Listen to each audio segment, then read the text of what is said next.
Hello, I hope you're having a really good Friday. If you're in education or if you're currently at home with your children and you've been doing online learning with them, you'll be relieved that today is the last day before half term and a very well-deserved week off next week. It'll be a strange half term because people won't really know what to do with themselves. I met yesterday with our head teachers across the diocese. We had over 50 head teachers on a Zoom call in what we call our head teacher briefing. And for them, of course, life has been carrying on as normal in this lockdown. Their schools have been open and they've been welcoming the children of critical workers and the vulnerable, and at the same time providing resources for people to use at home with their children. As we all try and minimise the numbers of coronavirus cases and try and find our way out of this pandemic that seems to be going on and on and on. And I spoke yesterday to the head teachers a little bit about flourishing. Some of you may be aware, if you've heard me talk about Church of England education before, the Church of England vision for education is based around John 10:10 and the idea that education is about living life in all its fullness. But at the DBE in Coventry, I also want us to think about what comes before that, because before you can learn, before you can take on anything new, you have to be in a state of flourishing. So I spoke to the head teachers yesterday about just that. And I've been quite concerned recently about some of the headlines on the BBC about children and about flourishing and about what our intentions really are around education. There was a really strong headline just about a week ago that really upset me. And the headline was, lost school time could cost pupils £40,000 in lifetime earnings. That made me angry. To reduce our children to financial widgets, I think, is just despicable. There's no other word for it. I think that's absolutely horrendous, as if the only reason we want to educate our children is because we want them to go out into the machinery that we call the economy and make some earnings that then add to this big capitalist dream. So that made me annoyed. Yesterday I read another headline about education, and particularly education of the youngest children, so nursery and year one. And one head teacher was making what I found frankly a bizarre statement about the damage that was being done to very young children, so 4 and 5 year olds, by having to be at home with their parents when they should be, in his words, with an educational specialist in a school, learning how to speak, how to read, and how to do basic mathematics, how to count. And it just got me thinking about what have we done in our society in trying to create this beast of an education system. So it was with that mindset that I went into our head teachers briefing, and I read to them from John 10:10, and quite often in Church of England education circles we focus on the very last sentence, and in the Message version it reads, "I came so that they can have real and eternal life, more and better life than they ever dreamed of." But we don't talk about the first part of the sentence, and in John 10:10 there is a bit that goes before that, and in the Message it says, "A thief is only there to steal and kill and destroy." And then Jesus says, "I came so that they can have real and eternal life, more and better life than they ever dreamed of." And I think you have to put the two together when you're thinking about education. And I would suggest that the state of our education system, the government interference that has happened, has turned it into a bit of a thief. So what do I mean by that? Well, you'll have seen last summer, it was horrific for teenagers to suddenly have the exams that they've worked so hard for cancelled, and the government to find a way to put them through the magic sorting hat that is our exam system and come out with something that gave them a grade, as if that grade then affected their future life. And of course, I'm not naive enough to say that it doesn't, because that's how our society is measured up. But we really do need to start and have a conversation if we honestly believe that the only point of our schools is to create an outcome that is either graded A star to G, or in the new system is graded from a 9 down to a 1. Because we can't measure people in that way, can we?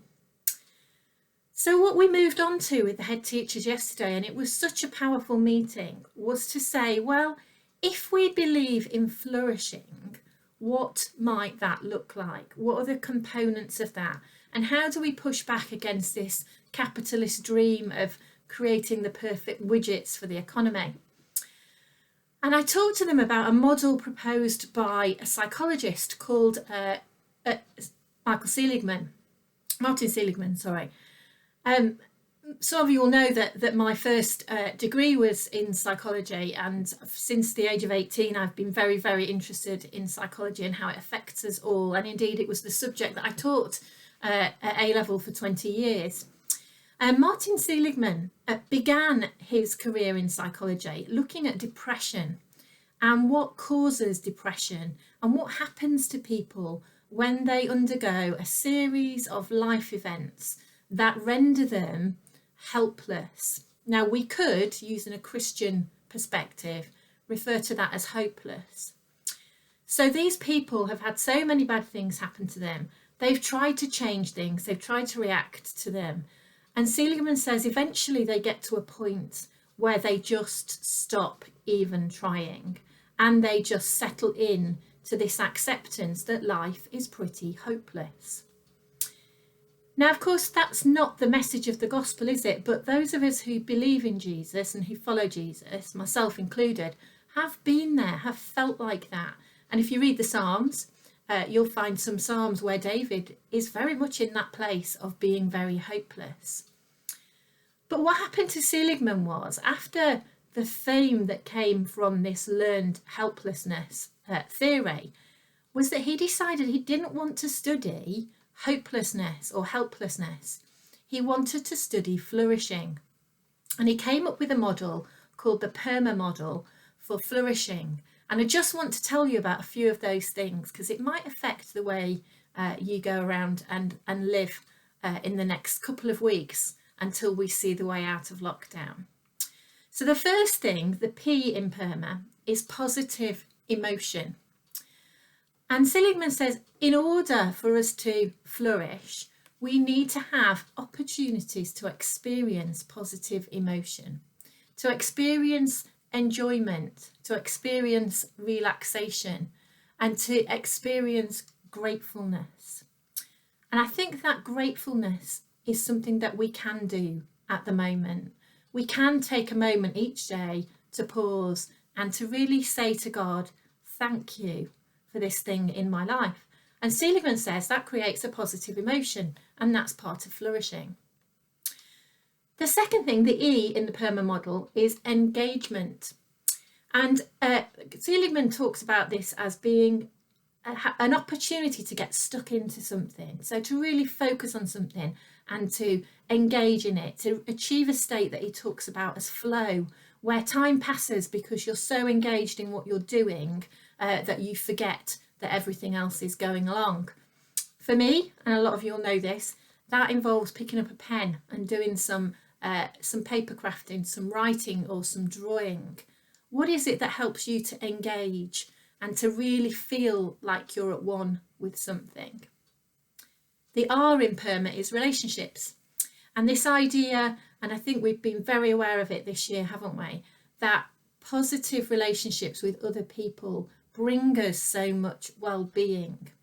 And we've been restricted, haven't we, during lockdown, of meeting people face to face, but we found new ways of doing that. I know there's a thriving morning prayer group who meet on Zoom. I know home groups have continued. and lots of people have found ways to maintain relationships. So positive emotion, engagement and relationships. The M in Perma is meaning. And meaning, according to Seligman, is this idea that people need to feel that they have a purpose. Now, for us as Christians, that's a really simple thing, isn't it? The purpose, the meaning in our lives, Jesus says, is to follow him, is to love one another, and to love our neighbours as ourselves, and love God with all our heart, our strength and our minds.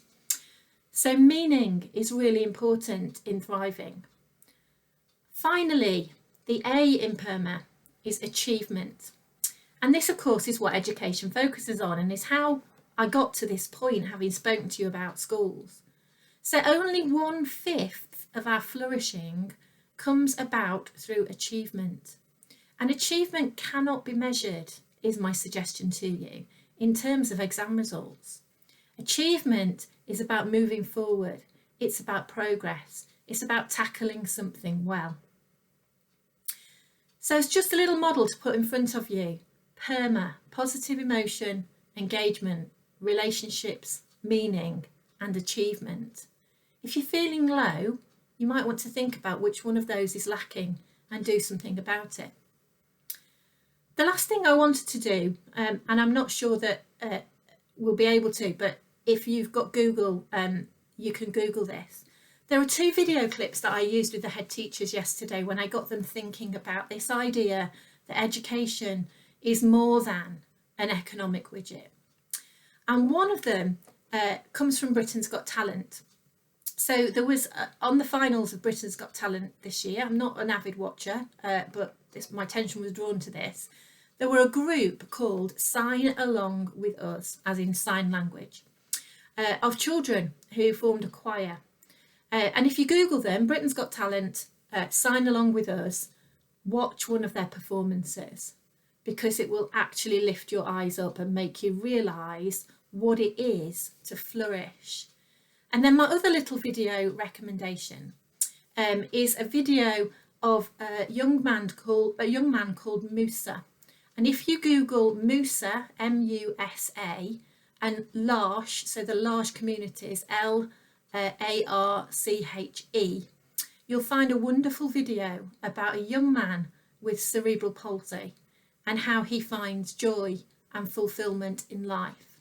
And I think he is a really good example of why we need to widen our view of flourishing. I hope you have a really good weekend and hope to see some of you on Sunday on Zoom after the service.